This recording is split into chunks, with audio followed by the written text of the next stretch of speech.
Hi, 8th grade students. We are continuing our read of The Greatest Treasure Hunt in History, the story of the Monuments Men. And we are beginning on page 103, Searching for Clues.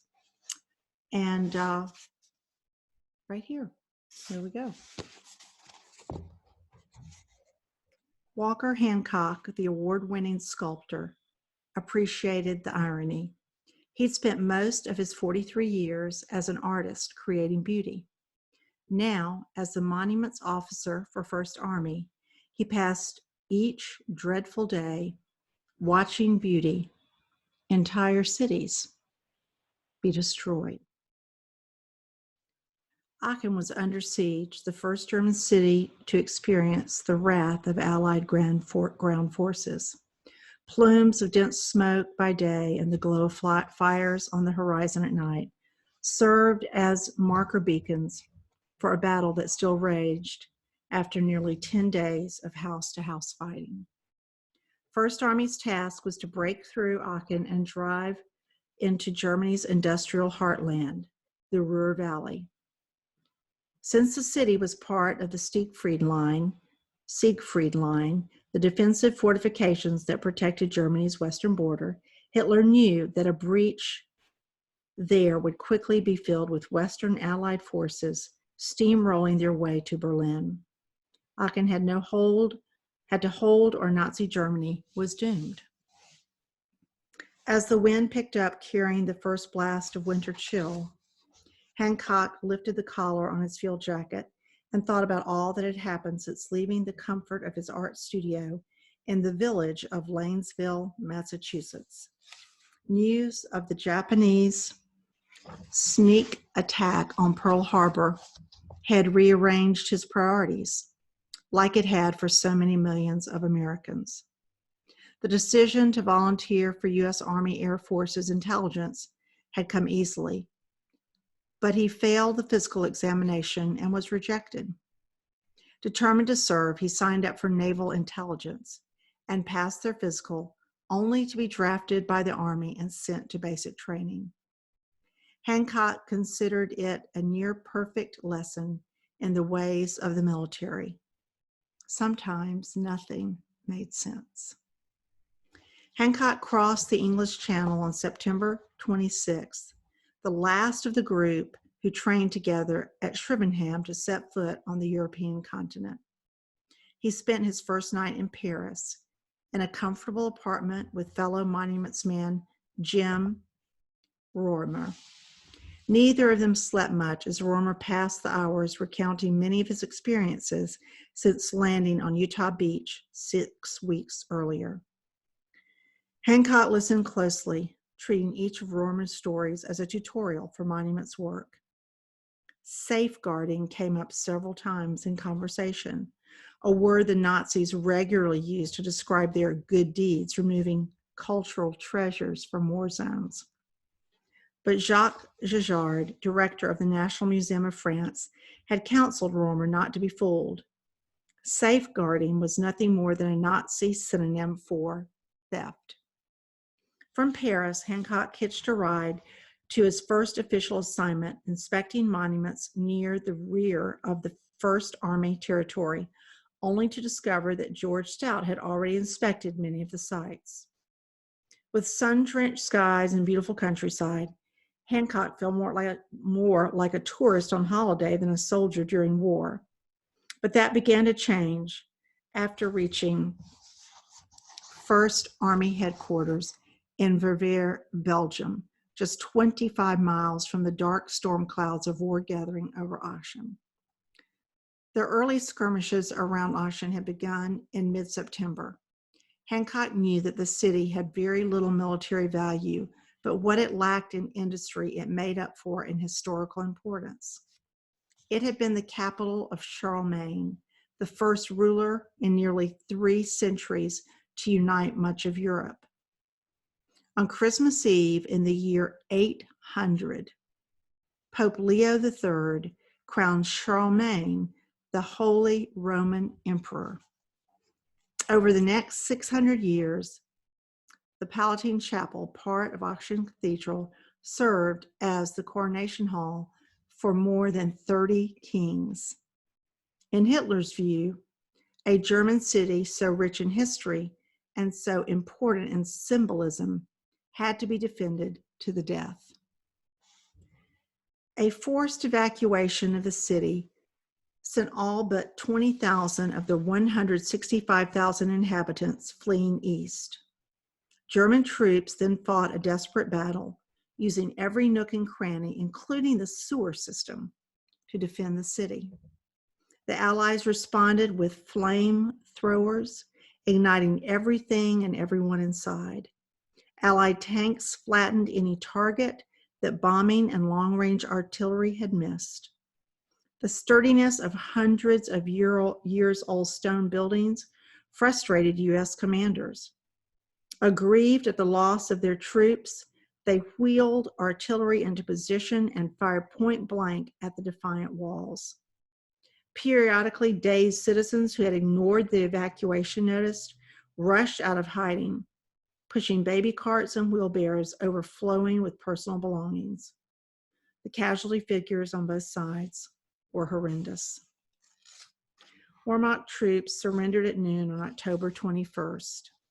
The following morning, Hancock and Monuments man George Stout hitchhiked their way to auction in a Jeep with war correspondents. On the way into town, they passed minefields, defensive fortifications made of concrete pylons, pillboxes outfitted with machine guns and barbed wire. The city was deathly quiet. The smell of battle still hung in the air. Most street markers were missing. Mangled vehicles, twisted trolley lines, and craters the size of small buses had turned the streets into an obstacle course. Bombs had sheared off entire sides of buildings. Hancock caught a glimpse of one, 6 stories in height, where the kitchens on each floor exposed to view. Aware the city had been conquered, German military commanders unleashed a barrage of artillery fire that sent Hancock racing from one doorway to another seeking cover. Inspections would have to wait, Hancock thought. This day was going to be spent just trying to survive. Maneuvering through the city center, Hancock heard a rhythmical but out-of-place sound. Looking over his shoulder, he did a double take as a U.S. soldier wearing a Native American headdress atop a horse galloped down the cobblestone street. The whistle of another incoming artillery shell and the near simultaneous explosion sent him dashing for yet another doorway. He had to laugh at the absurdity of it all. The American Old West meeting medieval Germany, all in the middle of a war zone. The oldest part of action was a labyrinth of narrow streets that never seemed to meet at right angles, which made it difficult to get a line of sight on his objective, the Palatine Chapel. Suddenly, as the smoke from another round of artillery faded, the chapel appeared undamaged. Surprisingly, the double doors were wide open. One sprint later, Hancock felt the safety of the chapel's large, Byzantine-influenced octagonal space that for centuries had provided peace and refuge for pilgrims and worshipers. The stone construction of Charlemagne's time, now more than 1,100 years old, felt more like a blast-proof bunker than a chapel. Hancock paused and gave thanks for both. As his eyes adjusted to the darkness, his other senses compensated. Glass crackled as he stepped on it. The stench of soiled mattresses and blankets strewn on the floor wafted in the stale air. The refugees who had occupied this space had obviously left in a hurry, perhaps when the Allied bomb, which he could see resting beneath one of the vaults of the S, came crashing down through the ceiling. While the impact of the bomb had demolished the high altar, it miraculously had not exploded. Providence had looked with favor on the cathedral that day. A nearby voice startled Hancock, causing him to crouch as he swung around. The figure motioned him forward with one hand, the other held a small lantern. The young man's face didn't appear threatening, more worried than anything else. One by one, they climbed a narrow spiral staircase. When they reached the top step, the man turned and introduced himself. I am Father Eric Stephanie, the church vicar. The man trembled constantly. Hancock pitied him. Shelling and confinement indoors had taken a visible toll on his health. Hancock quickly explained his mission. The Auction Cathedral, famed for its treasury, contained one of the rarest collections of late medieval art objects in the world, including a Gothic silver gilt bust of Charlemagne and the 11th century jewel-encrusted processional cross of Lothair. Hancock wanted to see the treasury objects and confirm that they were safe. Father Stephanie also had a request for Hancock.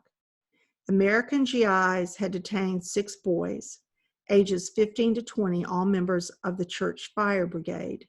Together, these boys had successfully extinguished 5 separate fires caused by incendiary bombs. The church is defenseless without them, the vicar explained.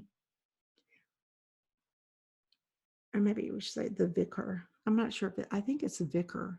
The vicar explained. No one else is able to operate the pumps and hose should disaster strike again. They are good boys, the vicar pleaded, who in their adolescent enthusiasm joined the Hitler Youth even though they didn't feel it in their hearts.